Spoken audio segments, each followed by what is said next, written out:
seguir con el estudio del libro de Zacarías. Pero antes de empezar de lleno con este libro, vamos a ver lo siguiente. Génesis capítulo 1, versículo 14 nos dice: Entonces dijo Dios: haya lumbreras en la expansión de los cielos para separar el día de la noche, y sean para señales y para estaciones y para días y para años. En este versículo podemos ver que Dios crea el tiempo. Ese tiempo por el cual ahora cada uno de nosotros nos estamos rigiendo. El tiempo rige nuestra vida. Aún cuando nosotros no somos conscientes de que este tiempo existe. Hubo un tiempo en el que Dios nos creó. Un tiempo en el que Él nos concibió en el vientre de nuestra madre. A partir de ese momento, el tiempo empezó a marcar nuestra vida. Nuestra madre empezó a hacer cuentas del posible día en el que naceríamos. La familia cercana, los amigos se acercaban seguramente a nuestras madres y preguntaban: ¿para cuándo va a nacer el bebé? El tiempo estaba presente. Y seguramente la familia, en la mayoría de los casos, esperaba con ansias ese día del nacimiento. ¿Para qué? Para poder tenernos en sus brazos. A partir de ese día en el que nacimos, el tiempo siguió corriendo. Llegaron los cumpleaños. Empezamos con el tiempo a darnos cuenta de ello. Ahora solicitábamos a nuestros padres tal vez un pastel, una fiesta de cumpleaños, un lugar donde reunirnos. El tiempo siguió y esas fiestas infantiles se transformaron ahora en fiestas de jóvenes, de adolescentes, donde se reunían los familiares, los amigos. El tiempo seguía. Esperábamos ese día especial de nuestro cumpleaños, lo planeábamos, hacíamos todos los preparativos y todos los arreglos para ese día. El tiempo seguía corriendo. Y nuestra vida, poco a poco, aparecieron días nuevos, días importantes, para los cuales también dedicábamos tiempo, preparativos, esfuerzo. ¿Qué tal la graduación? ¿O qué tal un ascenso en el trabajo que esperabas que la fecha de ejercer ese nuevo puesto llegara? Nuestra boda, todos los preparativos que se llevaron a cabo. Y ahora, el nacimiento de nuestros hijos, a quienes hemos llegado a ese punto. Y el ciclo se repite. Todos estos días que hemos mencionado y como hemos dicho, requerían de que invirtiéramos tiempo, esfuerzo, dedicación. Nos preparábamos para cada uno de esos días, queriendo que cada uno de esos días fuera un día perfecto, un día que esperábamos con ansias. Nos emocionaba ver la fecha.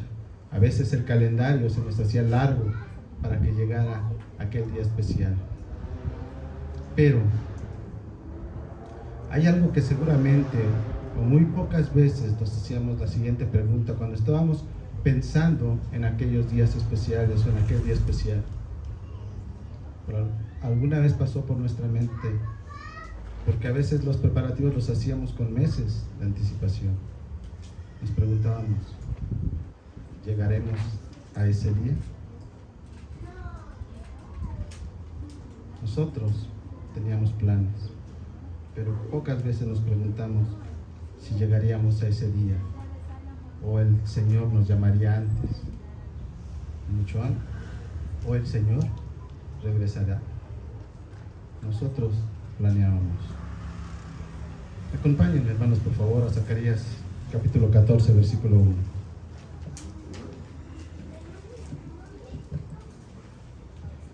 Zacarías capítulo 14, versículo 1. Viene el día del Señor, en el cual serán repartidos tus despojos en medio de ti. Porque yo reuniré a todas las naciones en batalla contra Jerusalén, y será tomada la ciudad, y serán saqueadas las casas, y violadas las mujeres. La mitad de la ciudad será desterrada, pero el resto del pueblo no será cortado de la ciudad. Entonces saldrá el Señor y peleará contra aquellas naciones, como cuando Él peleó el día de la batalla. Sus pies se posarán aquel día en el monte de los olivos, que está frente a Jerusalén, al oriente, y el monte de los olivos se hendirá por en medio, de oriente a occidente, formando un enorme valle, y una mitad del monte se apartará hacia el norte y la otra mitad hacia el sur. Ustedes huirán al valle de mis montes, porque el valle de los montes llegará hasta Asal. Huirán tal como huyeron a causa del terremoto en los días de Usías, rey de Judá. Entonces vendrá el Señor mi Dios y todos los santos con él, y sucederá que en aquel día no habrá luz. Las luminarias se oscurecerán. Será un día único, conocido solo por el Señor, ni día ni noche. Y sucederá que a la hora de la tarde habrá luz. En aquel día brotarán aguas vivas de Jerusalén, una mitad hacia el mar oriental y la otra mitad hacia el mar occidental. Será lo mismo en verano que en invierno. El Señor será rey sobre toda la tierra. En aquel día el Señor será uno y su nombre, y uno su nombre.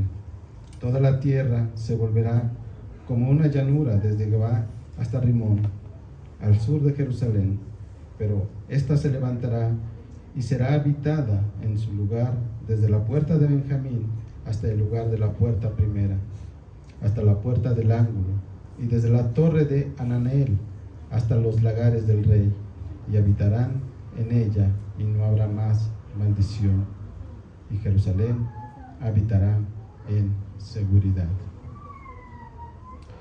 Como decíamos hace unos momentos, nosotros en nuestra vida planeamos, tal vez tenemos eventos, tenemos fechas, pero ¿tenemos en consideración este día? Es importante hacernos esa pregunta, porque aquí el profeta Zacarías nos dice que viene el día del Señor. Este pasaje, como acabamos de ver, describe la venida del Mesías. Será un día único, nos dice el texto. Y es un día que, como hemos dicho en otras ocasiones, es un día que nosotros, como verdaderos creyentes, como discípulos de Cristo, deberíamos tener presente. Deberíamos anhelar el regreso de Cristo. ¿Por qué? Porque cuando Él regrese estará dando cumplimiento ¿a qué? A esa promesa de que estaremos disfrutando de su gloria.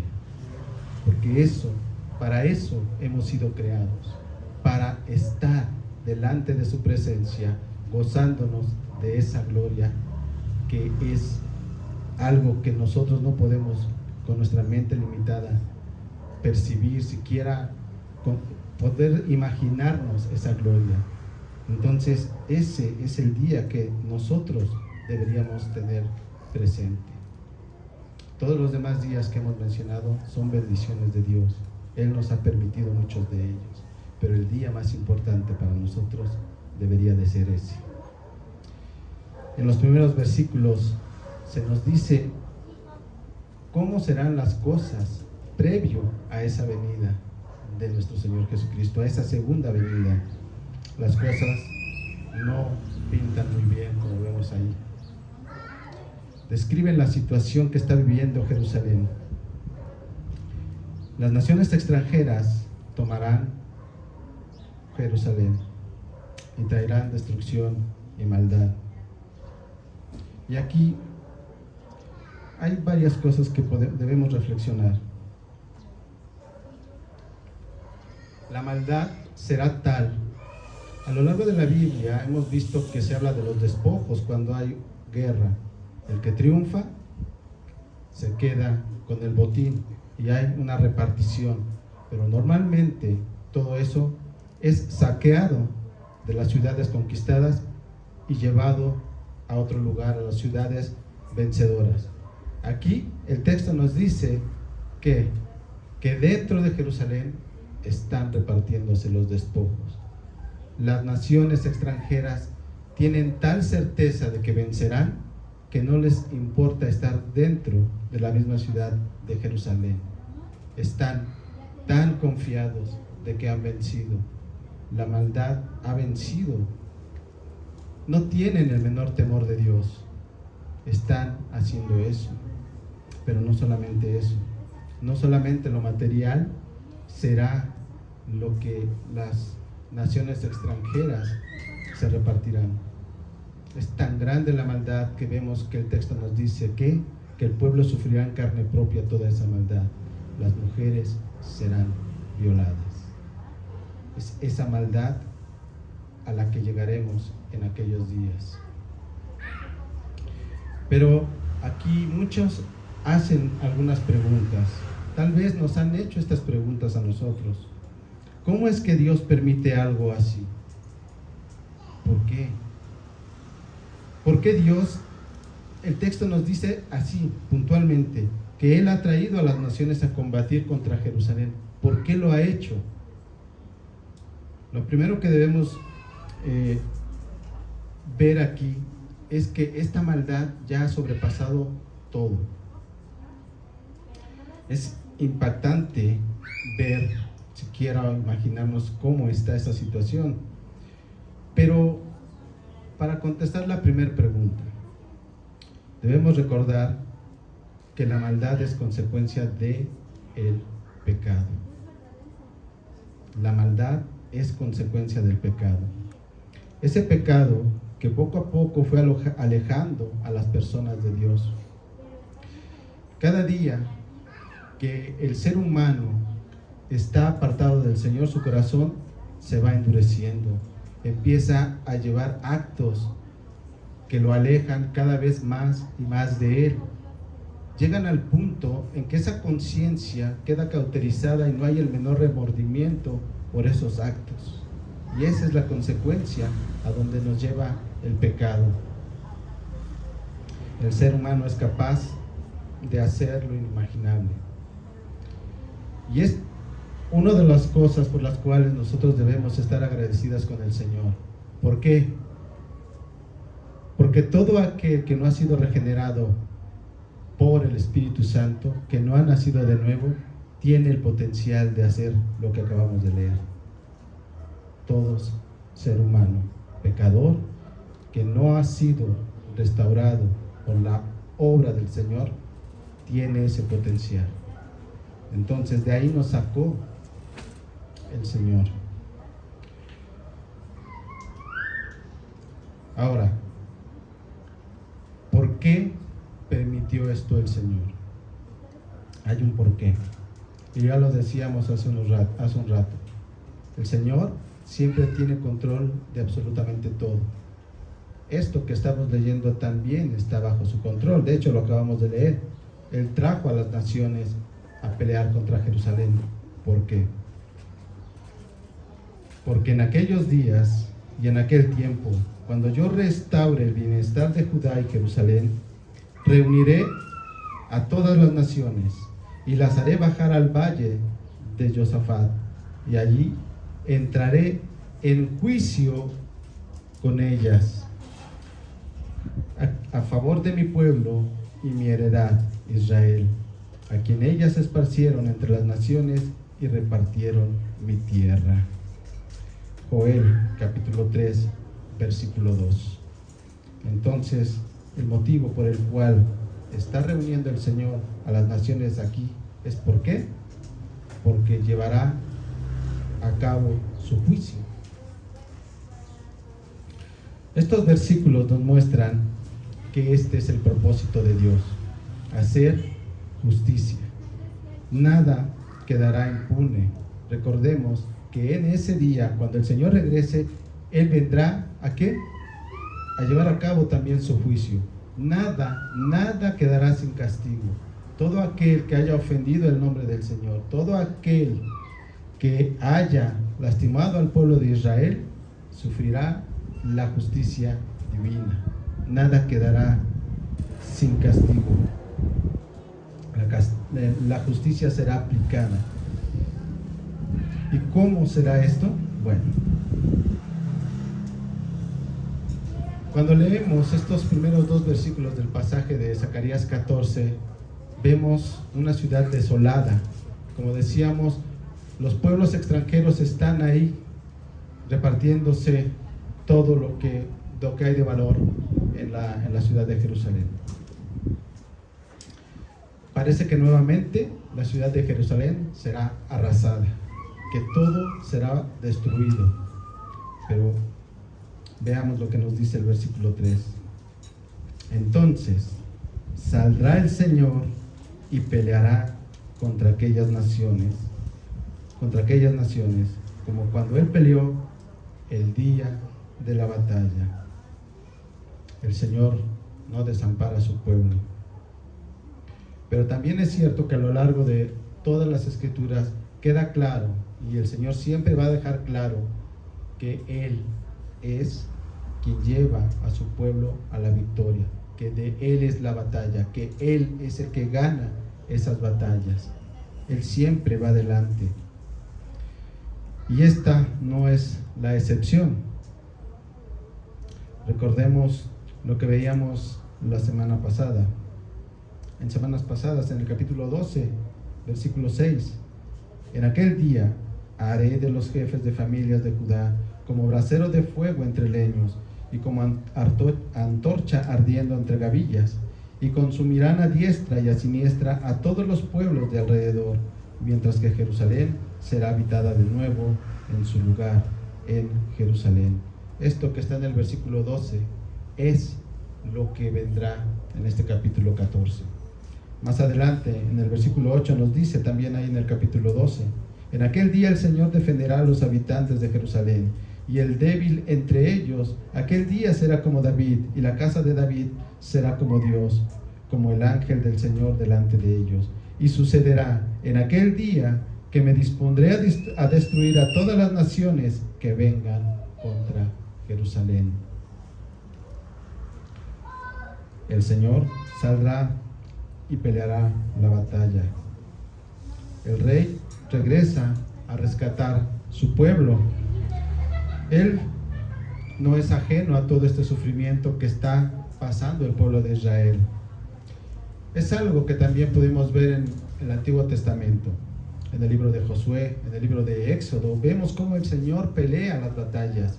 Va delante Él. Él abrió el mar. ¿Para qué? Para que su pueblo pasara. ¿Cuál era la situación en ese momento, hermanos? No había salida para el pueblo. Sin embargo, Él, como en este momento, vuelve a hacerse presente. Y eso creo que también a nosotros nos debe de hacer reflexionar sobre nuestra situación particular. ¿Por qué? Porque nosotros también en nuestro día a día tenemos batallas, tenemos nuestras luchas.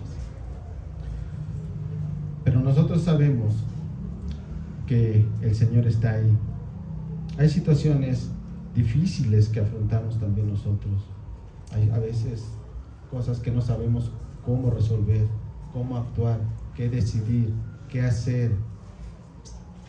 Pero de repente sucede algo que no esperábamos, como esa ocasión cuando se abrió el mar. No sabemos cómo se resolvió la situación o qué pasó, pero nosotros ahora sabemos que es la mano del Señor la que está ahí, la que estuvo ahí en aquel momento.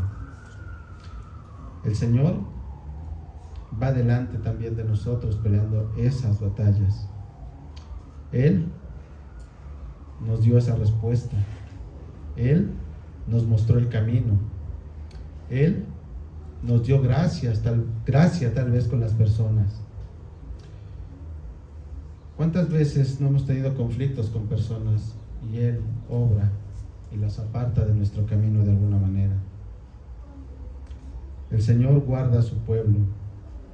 Así ha sido desde antes y así ha sido siempre y así será siempre. Los días previos al regreso de nuestro Señor Jesucristo serán días donde la maldad estará a tope. Pero ya hemos visto que Él regresará y Él peleará esa batalla. Pero, ¿cómo será ese regreso? Versículos 4 y 5. Ahí se nos muestra cómo es que será la segunda venida de Cristo, la segunda venida del Mesías. Cristo regresará. ¿De qué manera lo hará? Hechos capítulo 1, versículo 10 al 12. Hechos 1, versículos 10 al 12 nos dice: mientras Jesús ascendía, estando ellos mirando fijamente al cielo, se les presentaron dos hombres en vestiduras blancas que les dijeron: varones galileos, ¿por qué están mirando al cielo? Este mismo Jesús que ha sido tomado de ustedes al cielo vendrá de la misma manera, tal como lo han visto ir al cielo. Entonces los discípulos regresaron a Jerusalén desde el monte llamado de los Olivos, que está cerca de Jerusalén, camino de un día de reposo. Cristo regresará en el mismo lugar donde Él ascendió. En su regreso, Cristo mostrará ese poder y ese dominio sobre su creación. Cuando los pies del Rey se posen en el monte de los Olivos, nos dice el texto, se partirá. Se partirá por en medio, de oriente a occidente. Pero no solamente el profeta Zacarías hace mención de este hecho. Miqueas, capítulo 1, versículos 2 al 4 también lo narra. Miqueas, capítulo 1, versículos 2 al 4.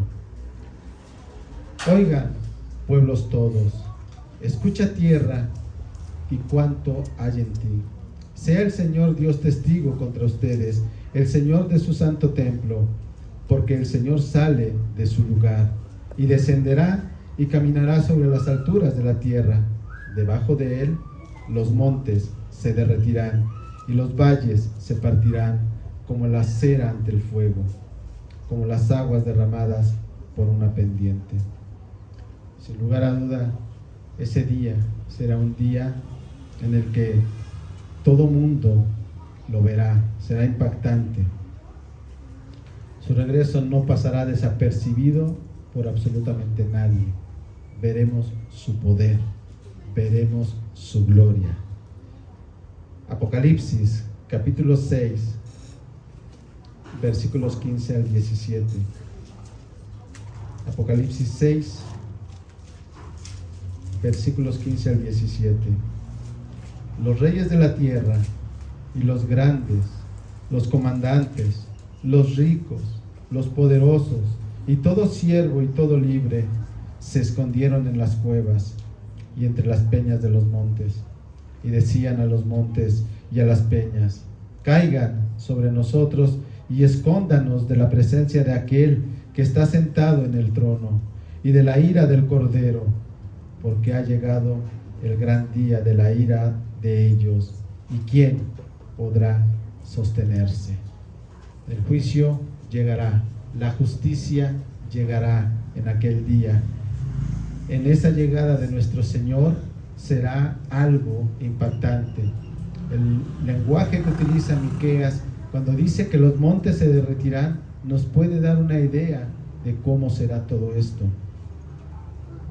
El monte de los Olivos se partirá, pero también, además de mostrar el poder del Señor, también tiene otro propósito. Recordemos la situación de Jerusalén en ese momento. ¿Cuál es?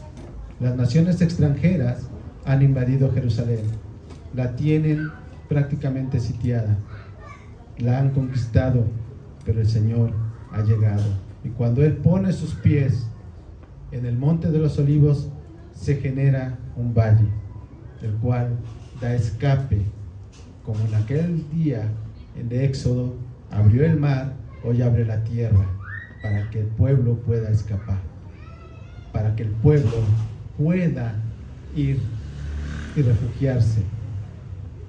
Y como vimos en el capítulo 12, también dio a los jefes de familia ahora la capacidad para pelear, porque Él va delante de ellos. El Señor, vemos que nuevamente guarda ese remanente. Dios es inmutable, y vemos nuevamente que así será también con nosotros. Esas batallas también de las que hablábamos nuestras hace unos momentos son en nuestro día a día. Y así como en aquel momento dio esa salida de escape, también a nosotros nos dará esa salida de escape en algún punto, cuando no veamos por dónde vamos a salir, cómo vamos a resolver esa situación, cómo vamos a solucionar aquel problema o esa situación. ¿Qué haremos? Él nos presentará siempre una salida. ¿A través de qué? A través de su palabra y a través de su providencia. Él siempre está cerca de nosotros. A través de su palabra, porque en ella vamos a encontrar siempre muchas cosas, hermanos. Primeramente, consuelo. También fortaleza, consejo, sabiduría. Y en cada día vamos a estar de la mano de Él. Su providencia nos acompaña. Él nos acompaña a todo lugar y en todo momento. A través de su palabra y a través de su providencia siempre nos mostrará el camino a seguir para estar seguros. Más adelante, el texto nos dice, ya nos dijo cómo va a regresar nuestro rey, pero no regresará solo. ¿Con quién va a regresar? Nos dice en el versículo 5 que regresará acompañado ¿de quién? De todos los santos. Aquí se hace una observación, hermanos. Es interesante este versículo, porque nos dice, Dios mismo regresará con todos sus santos. Dos cosas. La primera, ¿quién va a regresar? Aquí dice el texto Dios, pero ¿de quién estamos hablando? Del Mesías. Nuevamente nos reitera quién es Jesús. Él es Dios. Y lo siguiente es que va a regresar con sus santos. Aquí el texto se puede referir tanto a los ángeles como a todos aquellos que por su sangre hemos sido redimidos. Vendremos con Él.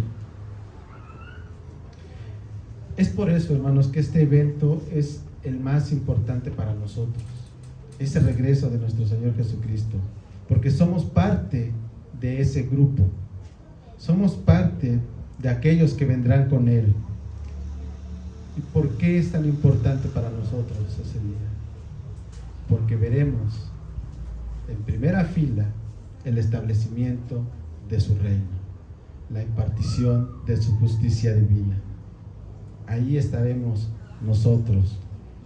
Veremos cómo nuestro Señor establece ese reino de paz y justicia. Ese es un privilegio que tenemos reservado para ese día. ¿Y cómo va a establecer su reino el Señor? Bueno, lo primero que vemos, además de ese valle que se hizo, va a generar además cambios en la geografía, cambios en la topografía. ¿Por qué? Porque el texto también nos dice que ahora habrá agua que saldrá de Jerusalén, de oriente a occidente. Todos esos cambios geográficos van a hacer que Jerusalén siempre tenga agua. Es por eso que nos dice el texto que no habrá ni verano ni invierno.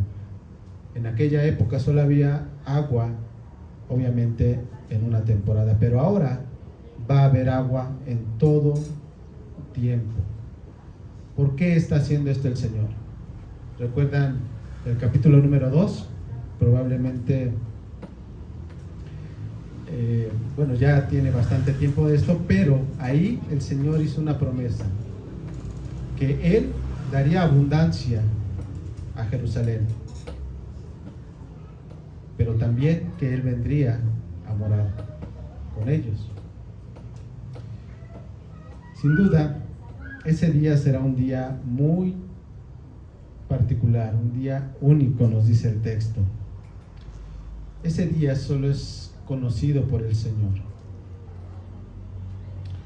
En los versículos 6 al 11 da ese detalle de cómo Él nuevamente, con ese poder que tiene sobre la creación, nos dice que las lumbreras, aquellas lumbreras que hablábamos al principio de Génesis 1:14, que Él estableció, que Él creó, ahora se apagarán.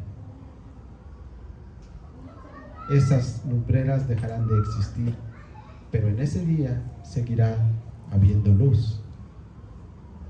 Es un día único, un día que solo el Señor sabe cómo será. Isaías capítulo 27, versículo 6. En los días venideros, Jacob echará raíces, Israel florecerá y brotará, y llenará el mundo entero de fruto. Esa abundancia de la que hablaba en el capítulo número 2, Zacarías, está llevándose a cabo en aquel día, en la segunda venida de nuestro Señor Jesucristo. Él estará llevando a cabo todas estas cosas. ¿Por qué? Porque Él va a establecer su reino, habrá abundancia, protegerá a su pueblo. Él está llevando a cabo todo lo que prometió. Y otra cosa importante en estos versículos es que Él será el Señor soberano, no solamente de Israel, sino soberano, el único rey de toda la tierra. Así lo tenemos en el texto, es una promesa que así será. Él establecerá su reino milenial y solamente se le adorará al único y verdadero Dios. Recordábamos la semana pasada que Él erradicaría ¿qué? La idolatría y la falsa adoración. Hechos capítulo 4 versículo 12. Hechos 4 versículo 12. En ningún otro hay salvación, porque no hay otro nombre bajo el cielo dado a los hombres en el cual podamos ser salvos. Solamente se adorará al único y verdadero Dios a partir de ese día. Es un día, como hemos dicho, que no sabemos cuándo sucederá, pero como vamos viendo las cosas, también sabemos que estamos cada vez más cerca. Esa maldad de la que hablábamos al principio, hoy la podemos ver. La maldad se ha acrecentado. Esa maldad no era vista hace años. Esa maldad se ha incrementado y lo peor del caso es que se ve como algo normal.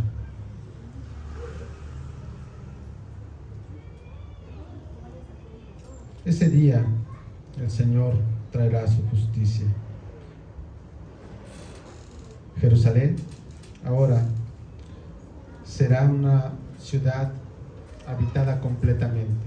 En los últimos versículos se nos habla de varios lugares, principalmente puertas de la ciudad de Jerusalén.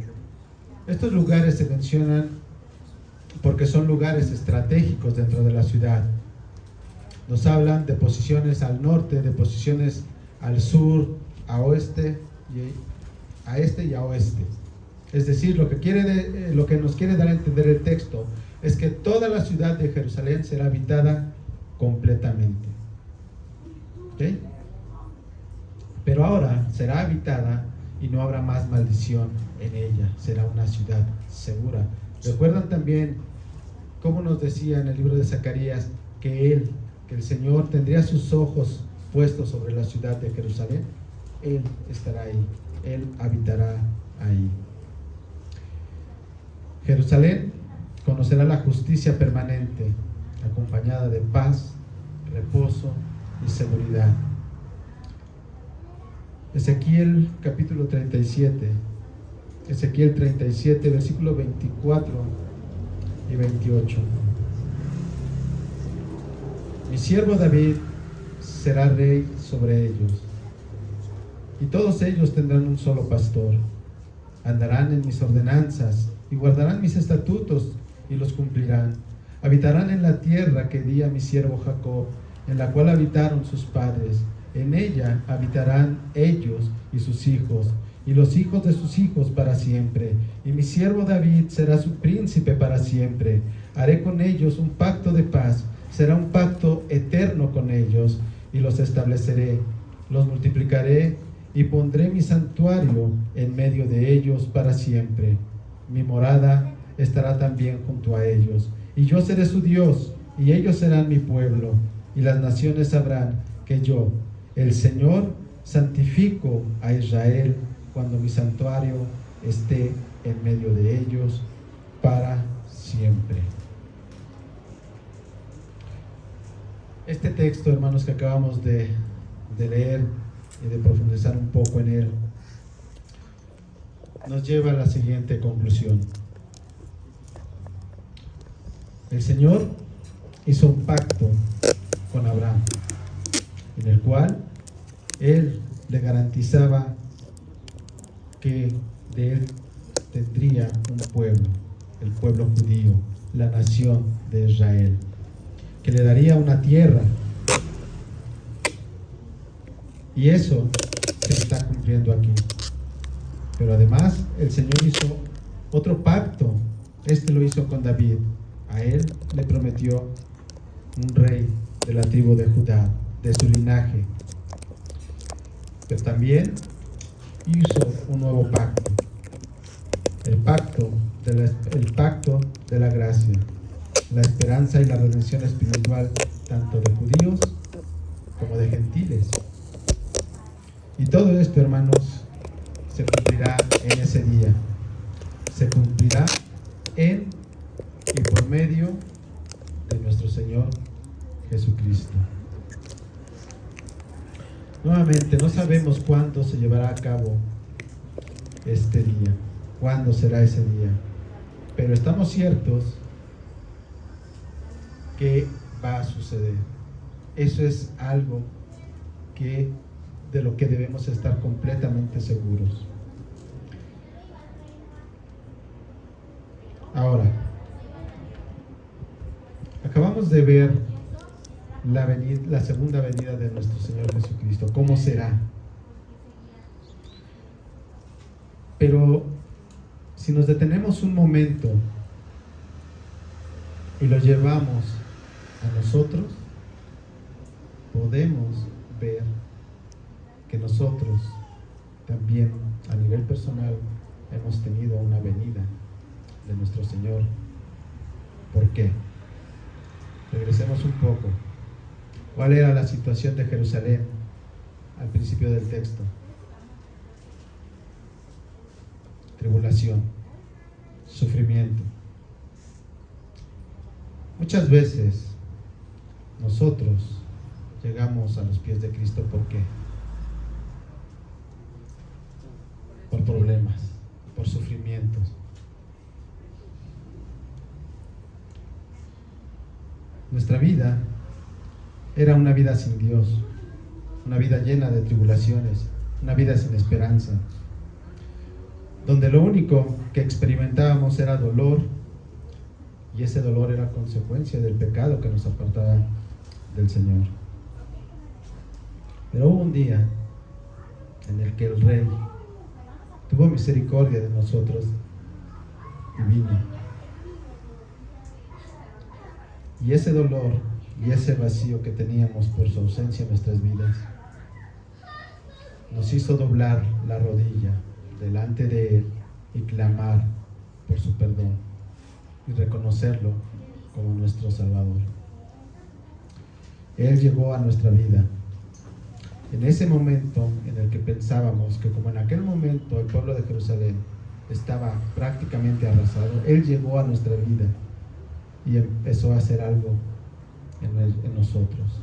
Nos dio vida, nos dio esa salida. Y no solamente vino y nos dio esperanza, sino que nos dio a su Santo Espíritu. Y hoy mora en cada uno de nosotros. Hemos sido regenerados por Él. Somos nuevas criaturas.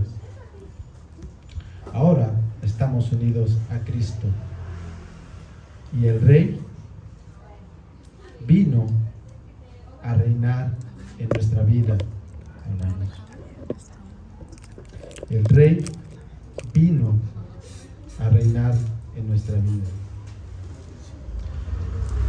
Ahora, nosotros somos capaces, por ello, de dar ese fruto que espera el Señor para honra y gloria suya. Cuando Cristo verdaderamente mora y reina en nosotros, nuestra vida encuentra paz y encuentra seguridad, como en aquel momento nos narra la Escritura que será Jerusalén. Tendremos paz y seguridad, seremos fortalecidos, encontraremos consuelo. En todos esos momentos de tribulación que sin duda seguirán, pero ahora no estamos solos. Él está con nosotros y Él va a reinar en nuestro corazón. Pero, ese es el desafío que tenemos como iglesia, como hijos de Dios. Que Él verdaderamente reine en nuestra vida. Porque muchas veces nosotros somos los que no permitimos eso. Al inicio hablábamos de esos días especiales para los cuales nos preparábamos con esmero. Como hemos dicho, tal vez con mucho tiempo de anticipación. Esperábamos días que, como también ya hemos dicho, probablemente ni siquiera llegaremos. Sin embargo, invertimos tiempo, invertimos esfuerzos, recursos y todo lo necesario. Si invertimos tiempo, si invertimos esfuerzo para esos días que no sabemos si vamos a llegar, ¿por qué no hacemos lo mismo para ese día que estamos seguros que va a llegar? ¿Por qué? Y ese, hermanos, es el gran reto para todos nosotros hoy, que verdaderamente Cristo reine en nuestra vida. ¿Por qué? Porque esa es la única manera en la que vamos a poder estar preparados para ese día, cuando nosotros le rindamos completamente nuestra vida al Señor Jesús. Solamente